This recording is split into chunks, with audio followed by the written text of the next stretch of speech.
पाहायला मिळतंय.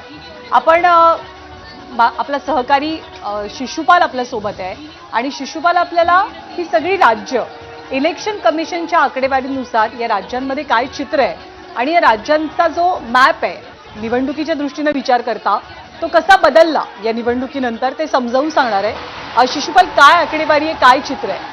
खरं तर आता बऱ्यापैकी कलांनुसार आकडे स्पष्ट झाले की कुठे काय होतंय. 2 राज्यांमध्ये भाजप आपलं सत्ता राखणार आहे, 2 राज्यांमध्ये सत्ता जाती आहे. तामिळनाडूमध्ये जसं आता जरा तू सांगितलंस की विजयमुळे काहीतरी चमत्कार होतोय आणि विजयने बंपर विक्ट्री तिकडे मिळवली आहे. पण जे मेन चर्चा आहे ना ती वेस्ट बेंगॉलची आहे, पश्चिम बंगालची आहे. तिकडे इलेक्शन कमिशनच्या वेबसाईटनुसार आत्ता 109 जागांवर भाजप आघाडीवर, 109, 63 आहे तृणमूल काँग्रेस आणि बाकी इतर पक्ष आहेत.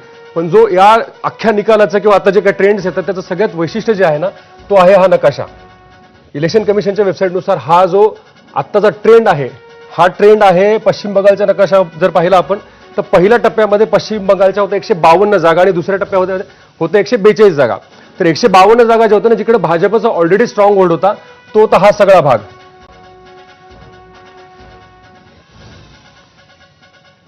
पश्चिम बंगालचा जो नकाशा असेल ना तर तो असा काउंट केला जातो. हा पूर्ण वरचा भाग जो आहे उत्तर बंगाल इकडे 152 सीट होत्या आणि हा दक्षिण बंगाल आहे जिकडे 142 सीट होत्या. भाजपने जो यावेळेस जो सगळ्यात मोठा चमत्कार घडवला तो इकडे घडवला दक्षिण बंगालमध्ये. इकडे भाजपला मागच्या वेळेस फक्त 20 जागा होत्या आणि आता जर बघितलं तर ज्ञानदा इकडे जे हे सगळं भगवं दिसतंय हे मागच्या वेळेस पूर्ण ग्रीन होतं. इथे पूर्ण हा दक्षिण बंगालचा 142 जागांचा जो सीट्स आहे तिकडे म्हटलं जातं की 80% जवळपास प्रत्येक मतदारसंघामध्ये मुस्लिम मतदार आहेत आणि SIR असेल किंवा कुठलेही मुद्दे असतील तरीही या 142 सीट्समध्ये ममता बॅनर्जीला तोडणं.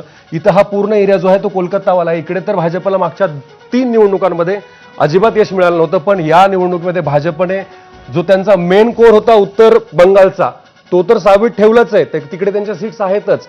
पण दक्षिण बंगालमध्ये सुद्धा भाजपने स्वतः ममताला सुरुंग, ममताच्या TMCला सुरुंग लावण्याचा जो काही प्रयत्न आहे तो यशस्वी होताना दिसतोय. दक्षिण बंगालमध्ये भाजपला आता या घडीला जरी आकडे सांगणं जरी मुश्किल असलं तरी एकूण 109 ठिकाणी भाजप आता बंगाल. शिशुपाल, बंगालचं चित्र जर तू सांगितलंस मात्र तामिळनाडूमध्ये एक वेगळं इक्वेशन समोर येताना दिसतंय. TVK विजय यांचं TVK शतक पार जातोय आणि त्यावेळी सत्तेतला पक्ष जो आहे तो बाहेर जातोय.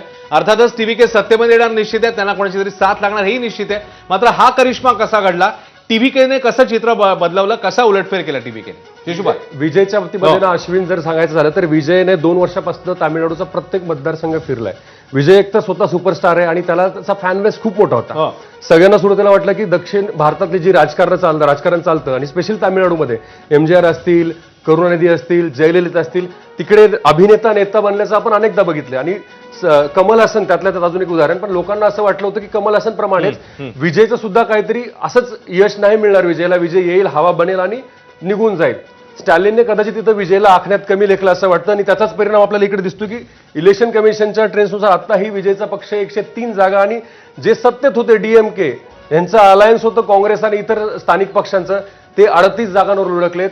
मॅपनुसार जर बघायचं झालं तर तिकडे विजयने अख्खा तामिळनाडू पिंक करून टाकलेला आहे. आणि विजयने हे साधत असताना विजयसोबत एक ट्रॅजेडी घडली होती. त्याच्या एका कार्यक्रमामध्ये आपण बातम्याही पाहिल्यात की तिकडे चेंगराचेंगरी झाली आणि 7-8 लोकांचा मृत्यू झाला. त्यावेळेस सगळ्यांना असं वाटत होतं की विजयचं राजकारण संपलं, विजय काय परत येऊ शकणार नाही राजकारणात.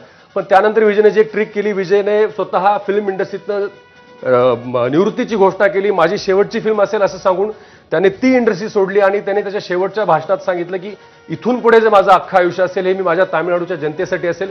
त्याने त्याचा अजेंडा खूप क्लिअर ठेवला की राज्यात माझं काहीही झालं तरी स्टॅलिनसोबत जमणार नाही, मी काहीही केलं तरी स्टॅलिनसोबत जाणार नाही आणि देशामध्ये माझा सांस्कृतिक विरोधक जरी भाजप असला तरी मोदी आणि विजयच्या मैत्रीचे आपल्या सगळ्यांना किस्से माहिती. इथं अजून एक सांगायचं तर विजय सोबत काँग्रेसने प्री पोल अलायन्सचाही प्रयत्न केला होता पण तो जमला नाही. शिशुपाल, अर्थातच विजयांचं यश मोठं आहे पण त्यांना एक हाती सत्ता तर काही स्थापन करता येणार नाहीये.